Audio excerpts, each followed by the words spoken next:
月尾荷包剩返50皮，今日仲要煮4個人晚餐，諗到我頭都差唔多爆炸了。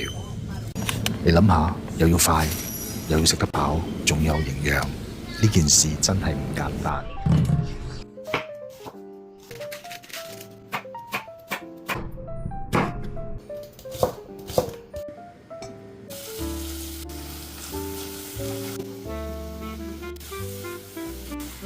成煲嘅羅宋湯，其實真正就係靠呢罐嘢撐場。